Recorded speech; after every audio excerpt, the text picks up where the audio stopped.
తెలీదు శివుడా భక్తి మార్గము, తెలీదు శివుడా భక్తి మార్గము. గుండెల నిండాను దైవ రూపము, గుండెల నిండాను దైవ రూపము. కన్నారా నిన్ను కొలవడమే తెలుసంట, నిన్ను నమ్మడమే నీవే కాపు.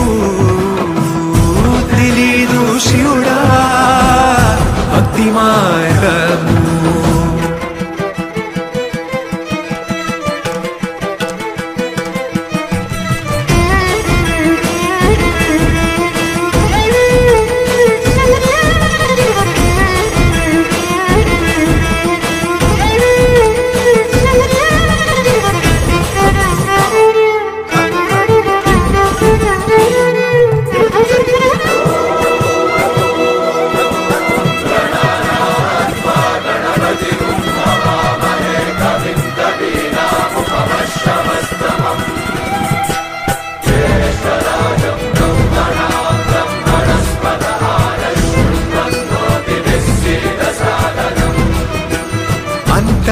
మడిని కట్టి చేతులెత్తి నిలువమ్మా, గంగా నదిన మునిగి ఆత్మశుద్ధి చెయ్యమ్మా. సర్వే జనహితం ప్రాణం స్థాపితం, ఒకటిగా కలిపి ఆ శివ సద్దిలా మంత్రఘోషలే పాడే భక్తిగా. దేహ శుద్ధిరణేన భూయా శాంతిరణేన భూయా.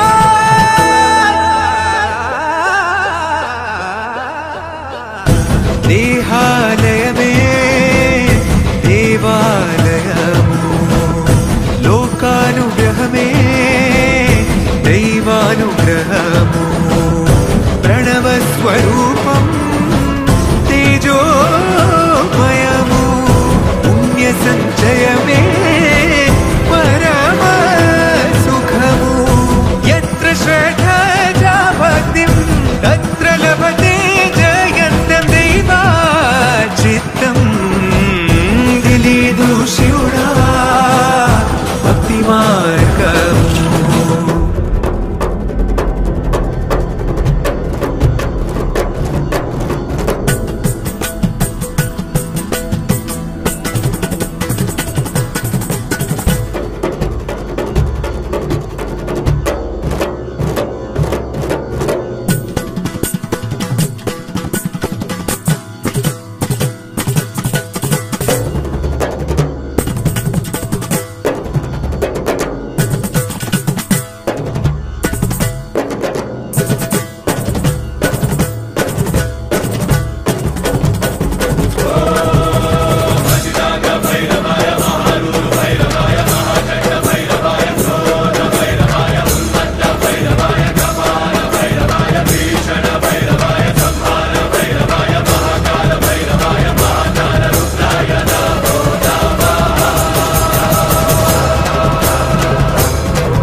ఈ యొక్క స్థలము వాటి యొక్క ప్రాధాన్యతను సంతరించుకొని అత్యంత పవిత్రమైనది.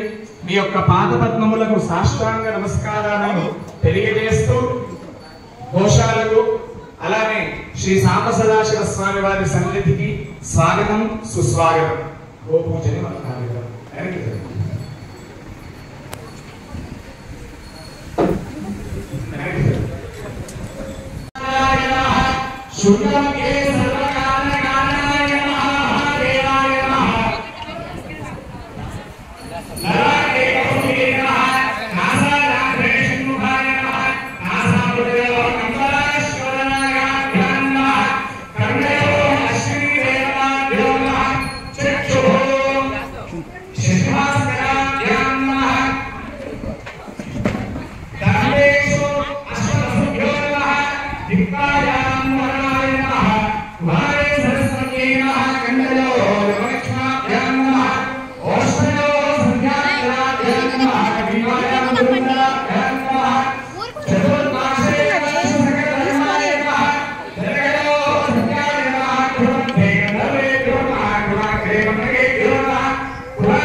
ఈ యొక్క గోమాత గుజరాత్ ప్రాంతం కొండ ప్రాంతాల నుంచి వచ్చేసింది.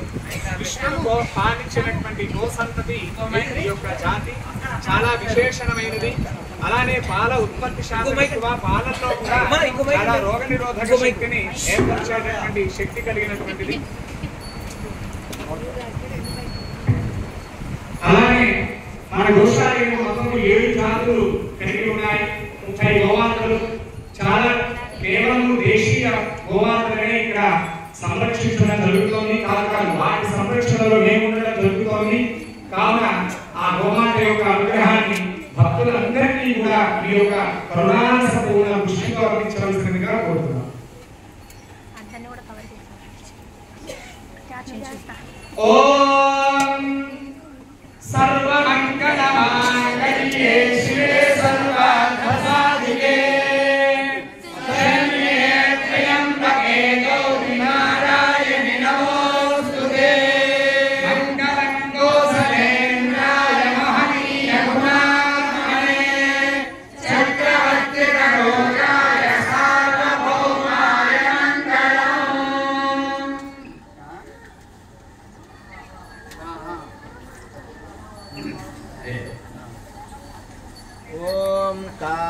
कामधेनुवे च विद्महे नन्दिन्यारवी श्यामा कपिला प्रचोदयातु। ॐ कामधेनवे च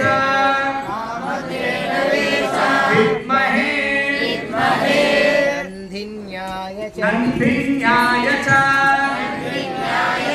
धीमहि तन्नो सुरभि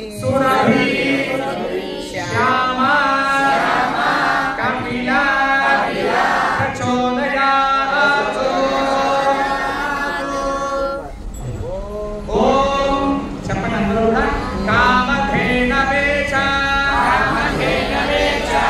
విద్మహే నందిన్యాయ చ ధీమహి తన్నో సురభి శ్యామా కపిలా ప్రచోదయాతు। ఒకసారి కామధేనవే చ విద్మహే నందిన్యాయ చ ధీమహి తన్నో సురభి శ్యామా కపిలా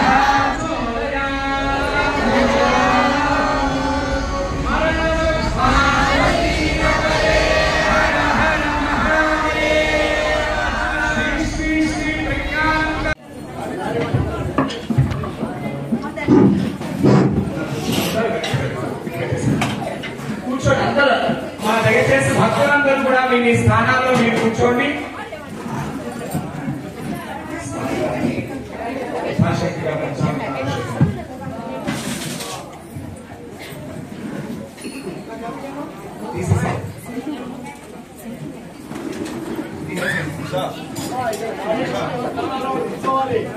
అందరూ కూర్చోండి.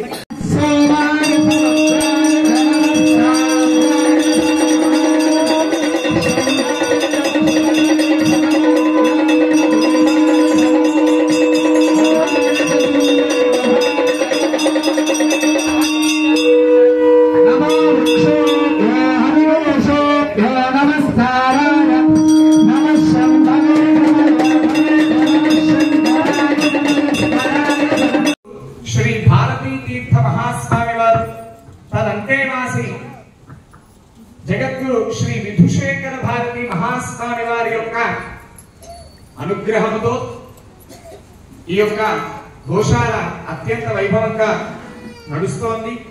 దానికి అనేక మంది వదాన్యులు, ప్రధానంగా భగవద్ అనుగ్రహం, ఆ రెండింటితోనే ఈ వ్యవస్థ నడుస్తోంది తప్ప ఎవరో సామాన్యులు మేము నడిపిస్తున్నాము అంటే కనుక చంద్రుడికి నూలు పోగు వేసినట్టే అవుతుంది. ఆ ధర్మాన్ని ప్రతి ఒక్కడి యొక్క కర్తవ్యం ఏంటంటే ధర్మాన్ని ఆచరించుట, ధర్మాన్ని రక్షించుట. ధర్మము ఎలా రక్షింపబడుతుంది అంటే కనుక దాన్ని ఆచరించినప్పుడే అది రక్షింపబడుతుంది తప్ప ఉపన్యాసాలకో సామాన్యమైనటువంటి మాటలకో అతీతమైనది. అందుకనే ధర్మ రక్షణ అనేటటువంటిదే శృంగేరి జగద్గురువుల యొక్క ప్రధాన కర్తవ్యం. శృంగేరి జగద్గురువుల యొక్క మార్గాన్ని, వారి యొక్క భాషణాన్ని కూడా ఎవరైనా ఒక్క మాటలో చెప్పాలి అంటే కనుక ధర్మ స్థాపన. కావున అటువంటి శృంగేరి జగద్గురువుల యొక్క పరిపూర్ణమైనటువంటి అనుగ్రహాన్ని పొందినటువంటి శ్రీ ప్రజ్ఞానంద సరస్వతి మహాస్వామి వారు ఎంతో విశేషంగా తపస్సంపన్నులు. వారు కనుక అర్చనాదులలోను తపస్సుల్లోనూ ఒక్కసారి ప్రవేశిస్తే కనుక సమయాన్ని తెలియజేయడం చాలా పెద్ద పని. ఎందుకంటే వారు ఆ తపస్సంపన్నత్వాన్ని అనుగ్రహంగా జగద్గురువుల నుండి పొందారు అంటలో ఎటువంటి సందేహము లేదు. కావున ఆ జగద్గురువుల యొక్క అనుగ్రహాన్ని పొందినటువంటి బాలస్వామి వారి యొక్క అమృత వాక్యాలను, ఎందుకు అంటే నేను ఎన్ని మాట్లాడినా మిగతా వాళ్ళు ఎన్ని మాట్లాడినా సరే గంగని ఎదురుగా పెట్టుకొని ఏ మినరల్ వాటర్లో ఏదో పొందాలనుకోవడం చాలా మూర్ఖత్వం. కావున ఆ అమృత రస గంగాన్ని మనందరం కూడా గ్రోలుదాం. కేవలం వారి వాక్యాలను వినటంతో కాదు. ఎందుకు అంటే వారి నోట నుండి ఎప్పుడూ కూడా ధర్మవచనములు, వేద వచనములు మాత్రమే వస్తాయి. వారు అనేక చోట్ల సంభాషించడము, వారి యొక్క అమృత వాక్యములను అందించడం జరుగుతోంది. కానీ మనందరం కేవలము వాటిని వినడంతోనే కాకుండా వాటిని ఆచరించి మనందరం కూడా కృతార్థులం అవ్వాలి. తద్వారా వారి యొక్క ధర్మ పరిరక్షణ మనందరికీ కూడా తెలియజేయాలి అనే ఉద్దేశంతో అత్యంత అవ్యాజ కరుణ వారిని మేము ఆహ్వానం చేద్దాము అని అనుకున్నప్పుడు మరి వారికి ఏమి మనం ఇవ్వగలుగుతాము అని నేను రమాదేవి గారు వారికి తెలియజేస్తే, తులసి పత్రం పుష్పం ఫలంతో ఏమన్నట్టుగా రుక్మిణీదేవి కృష్ణ పరమాత్మని తులసీ దళంతో ఏ విధంగా అయితే పోల్చిందో, మేము వారికి అందజేసేది ఒక్కటి అందజేయగలిగినది కూడా ఒక్కటే, వినయపూర్వక నమస్కారాలు మాత్రమే మేము అందజేయగలిగిన సమర్థులము. ఎందుకంటే అటువంటి వారికి ఏది ఇచ్చినా సరే సరితూగదు. కావున వారికి వినమ్రపూర్వకంగా నమస్కారాలను తెలియజేస్తూ వారికి పుష్పమాలాలు, రుద్రాక్షలు కూడా హర నమః పార్వతీపతయే హర హర మహాదేవ.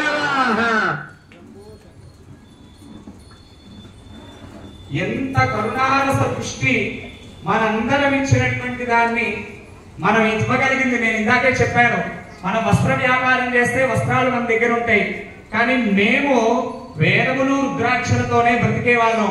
అలాంటిది వారు దాన్ని స్వీకరించడం మనందరినీ కూడా అనుగ్రహించినట్టే. కావున మొట్టమొదట వారి అమృత రసాన్ని వాక్కుల చేత మనందరికీ అందజేస్తారు. అటుపైన మిగతా విషయాలన్నీ కూడా ఈ లోపల స్వామివారికి అలంకరణలన్నీ కూడా పూర్తవుతాయి. తర్వాత నీరాజన మంత్ర పుష్పాలు. వారిని ఎందుకు అంటే వారు నడిచేటటువంటి గంగ కనుక వారిని ఎప్పుడు మనం ఇబ్బంది పెట్టదలుచుకోము. కానీ వారి యొక్క అమృత వాక్యాన్ని మనం గురవుతాం. అందరూ కూడా ఆసీనులు కదమ్మా, దయచేసి అందరూ కూర్చోండి, ఎవ్వరూ దయచేసి మాట్లాడవద్దు. ఈ యొక్క సేవ చాలా అద్భుతమైనది. ఏకాదశి నాడు స్వామిని సేవిస్తాము, ఏకాదశి నాడు ఉపవాసంతో సేవిస్తాము, ద్వాదశి నాడు పారాయణ చేసి స్వామి యొక్క అనుగ్రహము ప్రసాదం స్వీకరిస్తాము. అటువంటి యొక్క దివ్య అనంతర ప్రసాదాన్ని స్వీకరించడం చాలా గొప్పది. సకల దేవతల నిలయమే గోమాత, సమస్త దేవతలు గోవులనే ఉంటాయని మన పెద్దలు చెప్పారు. మనకి శాస్త్రవచనం కూడా ఉంది. మన శుక్రవారం, శనివారం, ఆదివారం ఈ 3 రోజుల పాటు తిరుపతిలో మహతి ఆడిటోరియంలో కాంచీపురంలో ఉన్న నిరంజన స్వామి వారిని వారు అంతర్జాతీయ గో సదస్సు కార్యక్రమం నిర్వహిస్తున్నారు. ఆ కార్యక్రమంలో పంచగవ్య చికిత్స అని విద్యను నేర్పిస్తున్నారు అన్నమాట. ఆ ట్రైనింగ్ టీచర్స్ని, డాక్టర్స్ని తీసుకొచ్చి సుమారు 1000 నుంచి 1500 మందికి ఆ కార్యక్రమాన్ని నిర్వహిస్తున్నారు వాళ్ళు. మొన్న శుక్రవారం రోజు మహతి ఆడిటోరియంకి వెళ్ళి ఆ యొక్క కార్యక్రమం ఇనాగ్రేషన్ ప్రారంభం చేసి వచ్చామన్నమాట. ఆ రోజు తిరుపతి దేవస్థాన కార్యవర్గ సభ్యులైన శ్రీమాన్ భానుప్రకాష్ రెడ్డి గారు ఒక మాట చెప్పారు. ఫిబ్రవరిలో తిరుపతిలో విశేషంగా మహాత్ములు, మహనీయులతో, పీఠాధిపతులతో, మఠాధిపతులతో, సాధు సంతులతో, ఆధ్యాత్మిక గురువులతో, గోవు యొక్క సేవకులతో విశేషమైన అంతర్జాతీయ గో సదస్సు ఏర్పాటు చేయాలనుకుంటున్నాం స్వామీజీ. దానికి మీరు మాకు శక్తిని ఇవ్వాలి అన్నారు. శక్తిని కాదయ్యా, అందరూ కలిసి కృషి చేద్దాము అని చెప్పారు. అందరూ కలిసి కృషి చేద్దాము. అటువంటి గోసేవా కార్యక్రమాన్ని చేసే వాళ్ళందరినీ తీసుకువెళ్ళి ఒక వేదిక మీద కూర్చోబెట్టడం చాలా గొప్ప విషయం అన్నమాట. ఈరోజు ఈ చీరాల ప్రాంతంలో విశేషంగా ఈ గోశాలలో మనం భగవంతు యొక్క ఆరాధన చేసుకోవటం, గో అర్చన చేసుకోవటం, ఈ గోమాతకు అర్చనతో పాటు గోదర్శనం విశేషం. గోధూళి తగిన చాలు మనకి విశేషమైన అనుగ్రహం కలుగుతుంది. అటువంటి గోవుల యొక్క సమక్షంలోనే మనందరం ఒక్క 5 నిమిషాల పాటు అలా కూర్చున్న చాలు మనకి విశేషమైన అనుగ్రహం కలుగుతుంది. 10 మంది, 20 మంది, 50 మంది, 100 మంది, 1000 మంది, ఎంతమంది వచ్చినా కూడా గోమాత నుండి విశేషమైన శక్తి అనేది అందుతూనే ఉంటుంది. దాంట్లో ఎటువంటి ఆలోచన లేదు. అదే మానవుడు కానీ ఇతర జీవులు కానీ దాని పనికి మించిన పని చేసి కలిసిపోతుంది. గోవులు మనకు ఆసక్తి లేదు.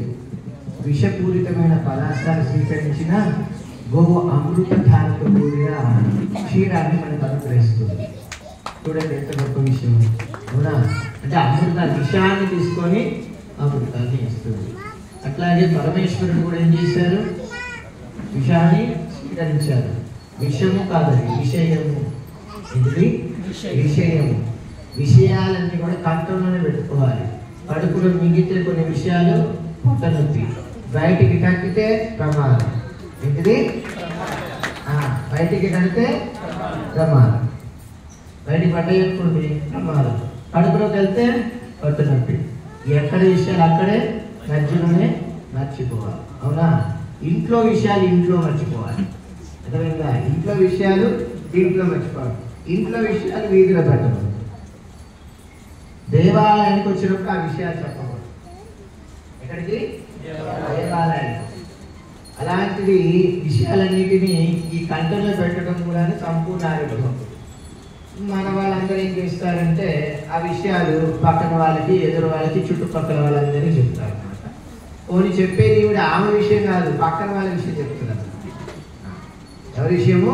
పక్కన వాళ్ళ విషయం. అదే పురాణము, ఉపనిషత్తు, ఏదో వేదాంత సారం 4 విషయాలు చెప్పమమ్మా అంటే నాకు టైం లేదండి. చూడండి, సమయమే లేదా. ఆవిడ గురించి చెప్పాలి అంటే భయం వేసి పారిపోతుంది. మంచి జ్ఞానపరమైన విషయాలు చెప్పాలన్నా భయం వేసి పారిపోతుంది. చూడండి ఎంత విచిత్రము.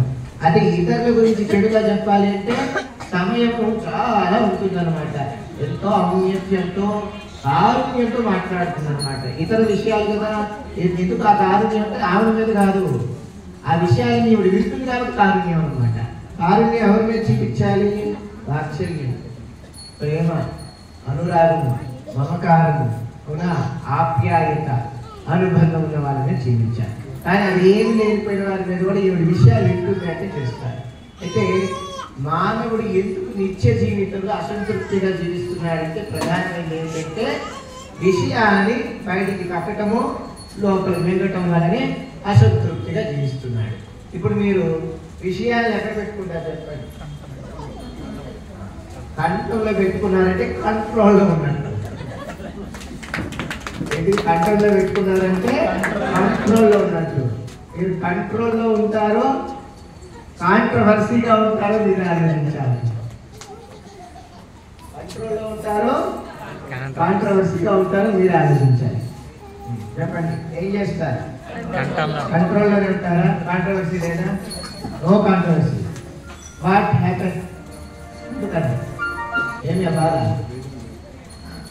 అయితే పరమాత్ముడు మనకు ఎంతో విశేషమైన దివ్య అనుగ్రహాన్ని ప్రసాదింపజేశారు. వేదమే జీవం, ఆ జీవమే జీవనం. అర్థమైందా? మనందరి జీవనమే వేద జీవనం. మనం ఎలా ఉండాలి, మనిషికి బట్ట ఎలా నట్టుకోవాలి, మనిషి ఎలా ఉండాలి, ఎలా తినాలి, ఎలా మీ యొక్క బ్రహ్మచర్యాశ్రమం కానీ, గృహస్థాశ్రమం కానీ, అలాగే వానప్రస్థాశ్రమం కానీ, సన్యాసాశ్రమం కానీ, ఈ 4 ఆశ్రమాల వారు ధర్మాలు ఎలా పాటించాలో వేదం చెప్పింది. ఎప్పుడు ఏమి చేయాలి, ఎప్పుడు ఏమి చేయకూడదో కూడా వేదం చెప్పింది. ధర్మసింధు, నిర్ణయ సింధు ద్వారా కొన్ని విషయాలు మనకు తెలియవచ్చు. అట్లా వేదాన్ని మనం ప్రామాణికంగా తీసుకొని అనేకమైన కార్యక్రమాలు మన పెద్దలు చెప్పి మన ద్వారా చేయిస్తున్నారు మనందరికీ. అటువంటి అనుగ్రహాన్ని ఇచ్చారు. అటువంటి వేద పారాయణము, వేద పఠనము, వేద అధ్యయనము, అటువంటి కార్యక్రమాలన్నీ కూడా చీరాల ఈ ప్రాంతంలో ఈ గోశాలలోనే ఇక్కడే వేద పాఠశాల నిర్వహణ చేస్తూ ఇక్కడే గోవులకి సేవ చేస్తూ ఇక్కడే మానవుడి యొక్క కర్మలన్నీ తొలగే విధంగా వైదిక కర్మకాండలని చూస్తున్నారు. అది ఎంతో గొప్ప విషయం అన్నమాట. వేదం ఉంది అంటే మనిషికి నాటి ఎంత ముఖ్యమో ఈ జగత్తుకి వేదం అంత ముఖ్యము. ఈ నాటి పట్టుకుంటే మానవుడి యొక్క స్థితి ఏంటో తెలుస్తుంది. అవునా? ఆరోగ్యంగా ఉన్నాడా అనారోగ్యంగా ఉన్నాడా అని తెలుస్తుందా లేదా? వేదాన్ని పట్టుకుంటే మానవుడి యొక్క స్థితి ఏంటో తెలిసిపోతుంది. ఆ వేదాన్ని పఠనం చేస్తున్నప్పుడు శ్రవణం చేసినా చాలంట తెలియని యొక్క ఆనందానుభూతి కలుగుతుందంట. అటువంటి ఆనందాన్ని ప్రసాదించే ఆనంద నిలయ శ్రీనివాసుని యొక్క కృప కూడా ఈ యొక్క క్షేత్రానికి విశేషంగా లభించిందన్నమాట. ఎటువంటి ఆలోచన ఎక్కడున్నారు స్వామి? వెంకటరమణుడు ఆనంద నిలయంలో ఉన్నారు స్వామి. ఎక్కడ? అమ్మవారు ఎక్కడున్నారు? వక్షస్థలంలో స్వామిది ఆనంద నిలయం. పద్మావతి అమ్మవారు ఉంటారు కదా, అలివేలు మంగమ్మ, ఆమె ఏ నిలయము?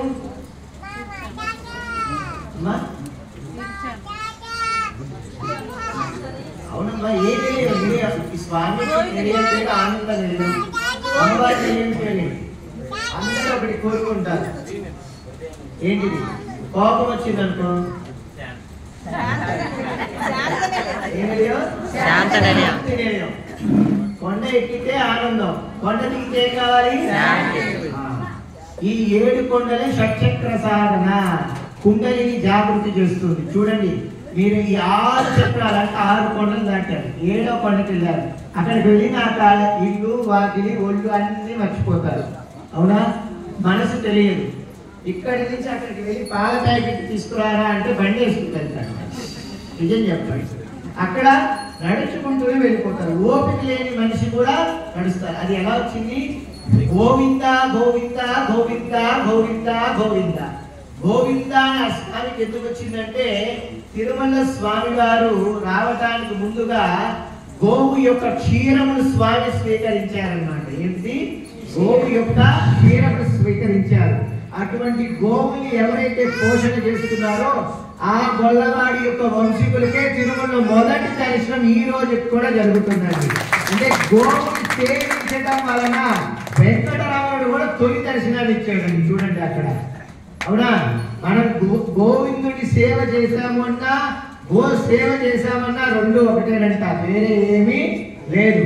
అటువంటి గో స్వరూపమే గోవిందుడి యొక్క స్వరూపము. కృష్ణ పరమాత్ముడు కూడా నిరంతరము గోవులతోనే ఉండేవారన్నమాట. అటువంటి గోవులు శ్రేష్టమైనవి కాబట్టి ఆ గోశాలలో మనం ఏ కార్యక్రమం చేసినా విశేషమైన ఫలం వస్తుంది. మీ పుట్టినరోజులు, పెళ్లి రోజులు, అలాగే మీ పూర్వీకుల యొక్క పర్వదినం నాడు ఏ సమయంలో అయినా మీకు ఏ బాధ వచ్చినా ఏ కష్టం వచ్చినా గోవుల దగ్గర మీరు సేవ చేయండి. మీరు గోవుల దగ్గర ఎంత సేవ చేస్తారో మీ జీవితంలో మీరు అంత సేవ అవుతూ ఉంటారన్నమాట. దాంట్లో ఆలోచనే మీరు సేవ చేయండి, సేవ అవ్వండి. ఎంత సేవ చేస్తే అంత సేవ. ఎవరు చేయరు, మీరే చేస్తుంది. ఆ విధి ఎవరంటే పరమాత్ముడే చేస్తాడు అన్నమాట. ఆ పరమాత్ముడు గోవులలో ఇస్తూ ఉంటారన్నమాట. అందుకని ఆయన పేరు గోపాలుడు. గోవులను పాలించిన వాడు కాబట్టి గోపాలుడు. అటువంటి గోవుల యొక్క సేవ గొప్పది. నాకు మరలా కార్యక్రమం ఉంది కాబట్టి నేను తక్కువతో మా వానికి విరమణ చేస్తున్నాను. ఎందుకంటే ఇప్పుడు దాకా 3-4 కార్యక్రమాలు చేసుకుంటూ వచ్చాము. పూర్వం నుండి శర్మ గారి కార్యక్రమం ఉంది, స్వామివారి మీద ఒక కార్యక్రమం చూసుకొని ఆహ్వానించాలని చెప్పని ప్రయత్నం చేస్తూ ఉండేవారు. లలితమ్మ చెప్తూ ఉండేది. సరే, రమాదేవి గారు కూడా అన్నారు, సరే నాదేవి లేదమ్మ, పరమాత్ముడి యొక్క ఆజ్ఞ, శివ ఆజ్ఞ లేదే ఏమైనా ఏమి లేదు. అవునా కదా? పుట్టదు పుట్టదు. అలాగే అటువంటి శివ ఆజ్ఞ ఉందండి. ఈ జీవుడికి శివ ఆజ్ఞ ఉంది. అటువంటి ఆజ్ఞ ఉండటం మూలాన స్వామి యొక్క కృప ఉంది. ఎక్కడ ఉందండి ఆజ్ఞ అంటే ఇక్కడ ఉందండి, ఆజ్ఞాచక్రంలో ఉందండి. ఎక్కడుంది? ఆజ్ఞాచక్రంలో. ఈ ఆజ్ఞాచక్రంలో బొట్టు పెడతారు కదా అందరూ. ఇక్కడ ఏముంటుంది? మీరు లలితా శాస్త్ర స్తోత్రంలో చదువుతున్నారు. అయ్యేది ఆజ్ఞాచక్రాంతక వస్తా రుద్రగ్రంథి విభేదిని. ఏ గ్రంథం ఉంది ఇక్కడ? ఏ గ్రంథి ఉంది? రుద్రగ్రంథి. రుద్రగ్రంథి ఉందన్నమాట. ఇక్కడే రామ్ అనే ఒక బీజాక్షరం ఆధారపడి ఉంటుందన్నమాట. ఆ రామ మంత్రమే తారక మంత్రం. పరమేశ్వరుడు కాశీలో ఎవరైతే మరణిస్తారో వారికి అక్కడ రామ తారక మంత్రాన్ని ఉపదేశిస్తారు. అటువంటి తారక మంత్ర ఉపదేశం ఎంత శక్తి ఉంటుందో అట్లాంటి గోశాలలో కూడా మీరు సేవ చేస్తే మీ యొక్క జన్మ సార్థకమై మరు జన్మ అనేది మీకు ఉండనే ఉండదన్నమాట. ఇలా గోవులను సాకటం అనకూడదు, బాగా తెలుసుకోండి. పెంచుతున్నాం అనకూడదు, పోషిస్తున్నాం అనకూడదు. గోవుల సమక్షంలో మనం నివసిస్తున్నాం, గో సేవ చేస్తున్నాం, గో ఆధారణ చేస్తున్నాం, ఆ అర్చన చేస్తున్నాం గోవు. అలా గోవు ద్వారా ఏమి పొందాలో అవన్నీ పొందుతున్నాం. చాలా మంది ఈ మధ్య కాలంలో కూడా నాకు వినబడింది, అమ్మో ఆవు పాలు వేడి చేస్తున్నాయి అని చెప్తూనే ఉంటారు. అసలు ఆవు పాలు వేడి చేస్తుందని మీకు ఎవరు చెప్పారు? ఎవరు చెప్పారు? ఇవిడ ఎవరు రోజు తాగిద్దా? నేను ఆవు పాలతోనే పాయసం చేస్తాను, చక్కగా 4-5 కప్పులు తింటారు. ఆవు పాలతోనే తింటాను, పెరుగు చేసి దద్దోజనం చేస్తా. ఎవరి దద్దోజన స్వామీజీ మీరు చేసింది చాలా బాగుంటుంది, అది ఆవు పెరుగు అమ్మను. అమ్మో, దాని ముందేమో చాలా అద్భుతంగా ఉందండి. గోక్షీరం అమృతం. మీరు గేదె పాలు తాగితే గేదెలానే ఉంటారు, మీరు ఆవు పాలు తాగితే ఆవులాగా ఉంటారు. మీరు గేదెలాగా ఉంటారా ఆవులాగా ఉంటారా ఆలోచించారు. ఎలా ఉంటారో మీరు ఆలోచించుకోవాలి, అది మీ ఇష్టం, నేనేం చెప్పండి. ఎందుకంటే బాగా ఇక్కడ తెలుసుకోవాలి. ఆవు నెయ్యి చాలా శక్తివంతమైనది. ఆవు నెయ్యి చాలా శక్తివంతమైనది. ఆవు నెయ్యితో దీపం పెట్టండి, వేరే దానితో దీపం పెట్టండి, ఆ వెలుగు ఎలాంటిదో తెలుస్తుంది. ఆవు నెయ్యితో పెట్టిన దీపం యొక్క వాసన మనం పీల్చినా కమ్మదనం ఉంటుంది. అటువంటి ఆవు నెయ్యితో ఏ శుభకార్యాలు చేసినా ఆ ప్రసాదాన్ని స్వీకరించినా మనకు మంచిది. వేడి చేస్తుందంటే అర్థం ఏంటో తెలుసా? ప్రధానంగా బాగా వినండి. మన శరీరంలో మనకి అవసరం లేని కొవ్వుని మొత్తం కరగబెట్టేస్తుంది అనమాట. ఆవు పాలు, ఆవు పెరుగు, ఆవు నెయ్యి అక్కర్లేదంతా కరిగిపోతుంది. కరిగిపోతే ఏమవుతుంది? ఉష్ణోగ్రత పెరుగుతుంది. అవునా? కరుగుతుందంటే అదే కదా అర్థం. చల్లగా ఉంది, అక్కడ మంచు అంత పెట్టారు, ఐస్ కుక్క, వాతావరణం చల్లగా ఉంది, కరుగుతుందా? కరగదు, సమయం పడుతుంది. అక్కడ ఉష్ణోగ్రత పెరిగింది, ఎలా? వేడి ఉష్ణోగ్రత. అవునా? అలా వచ్చేసరికి ఏమైందప్పుడు? కరిగిపోతుంది. అవునా? మన శరీరంలో కూడా అక్కర్లేని ఏదైతే ఉందో గోక్షీరము, గో దధి, గో ఘృతాన్ని స్వీకరించడం మూలాన అది బయటికి పంపించేస్తుంది, అక్కర్లేదు. అంతే తప్పితే అంతకనే ఏం లేదు. ఆవు పాలు ఎంత తాగాలి అంటే అంత చక్కగా కాసి తీసుకొని ప్రతి నిమిషం మీరు కాఫీయో టీయో తాగుతుంటారు కదా, అవి ఎలా తాగుతుంటారో అట్లా ఆవు పాలు తాగాలి. మీరు చక్కగా ఆవు పాలు రోజు తాగబెట్టుకొని చక్కగా మీరు వేడిగానో గోరువెచ్చగానో లేకపోతే చల్లగానో తాగండి. ఒక 4-5 రోజులు తాగితే ఆవు పాలు ఉండే అమృతం తెలుస్తుంది. గేదె పాలు బాగా చిక్కగా ఉంటాయి కదా అనుకుంటారు, అసలు ఆవు పాలు అమృతంలాగా ఉంటుంది. గేదె పెరుగు గట్టిగా ఉన్న పెరుగుని మళ్ళీ నీళ్లు పోసి కలిపి పెడతారు. ఆవు పెరుగు కూడా పలచగా ఉన్నట్టు అంటారు. ఇది ఎక్కడ న్యాయం? నిజం చెప్పండి, ఇది ఎక్కడ న్యాయం? ఆవు పెరుగు ఏమో పలచగా ఉందంటారు, గేదె పెరుగు గట్టిగా ఉంటే మళ్ళీ ఏం చేస్తారు? మళ్ళీ అంత అన్నంలో పెట్టుకొని పెరుగు వేసుకుని మరలా నీళ్లు పోసుకుంటారు. చెప్పండి, అసలు మీకు తెలియదు ఆవు పెరుగు కూడా గట్టిగా అది వాడుతుంటే తెలుస్తుంది. అది తోడేసే విధానాన్ని, అది ఉంచే స్థితిని బట్టి తెలుస్తుంది. అంతేనంటే ఆవు పెరుగు గట్టిగా ఎందుకుంటుంది చెప్పండి? గట్టిగా లేకపోతే మేగడ ఎక్కడి నుంచి వస్తుంది, వెన్న ఎక్కడి నుంచి వస్తుంది, నెయ్యి ఎక్కడి నుంచి వస్తుంది చెప్పండి? అవునా కదా? గేదె పాలు మీద ఫ్యాట్, కొవ్వు తక్కువ, అంతే తప్పితే వేరే ఏం లేదు. మన ఒంట్లో ఉన్న కొవ్వు పోవాలని కదా తాగుతుంది. మళ్ళీ ఏం చేస్తున్నారు మీరు? మళ్ళీ కొవ్వుని పెంచుకుంటారు. మీరు అందరూ తింటుంటారు. కలకత్తా ఫేమస్ రసమలై, ఇంటికి రసమలై అంటారు, రసగుల్లా. రసగుల్లా అంటారు చూసారా? గేదె పాలతో చేస్తే రసగుల్లా పాడైపోతుంది, ఆవు పాలతోనే చేస్తారు. ఆ విషయం తెలియదు చూడండి. గేదె పాలతో చేస్తే పేరు అయిపోతుంది, వాళ్ళే చెప్తారు. ఆవు పాలతో చేస్తారు. దానికి సంబంధించిన రసమలకి సంబంధించిన ఏదైతే మొదలు పదార్థాలు ఉన్నాయో అవన్నీ కూడా ఆవు పాలతోనే చేస్తారు. చూడండి ఎంత విచిత్రం. మీరు కాశీ వెళ్తే ప్రతి మిఠాయి కొట్లో ఆవు పాలతో చేసిన కోవానే ఉంటుంది. కోవ మరి ఎలా తయారైంది చెప్పండి. అందుకనే గోవు యొక్క క్షీరం శ్రేష్టమైనది.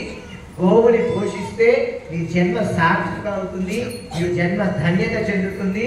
గోవుని సేవించాలి, గోవుని పోషణ చేయించాలి, రెండు చేయాలి. ఆ భాగ్యం మీ అందరికి కూడా పరమాత్మను విశేషంగా ప్రసాదించాలని నారాయణ స్మరణ పూర్వక ఆశీర్వచనాలు చేస్తున్నాము. అలాగే ఈరోజు ఈ గోశాలకి పరమాత్ముడి యొక్క కృప వలన ఈరోజు మేము రావటం జరిగింది. ఈరోజు ఇక్కడ ఆగమనంలో స్వామివారి యొక్క కృప విశేషం కాబట్టి ఈరోజు స్వామివారు ప్రదోషకాల అర్చన కైంకర్యం చంద్రమౌళీశ్వర స్వామి ఇక్కడ స్వయం వ్యక్తంగా ఉన్నట్టుగా స్వామి చరమూర్తి అయిన ఆయన ఇక్కడ వచ్చి దర్శించారు.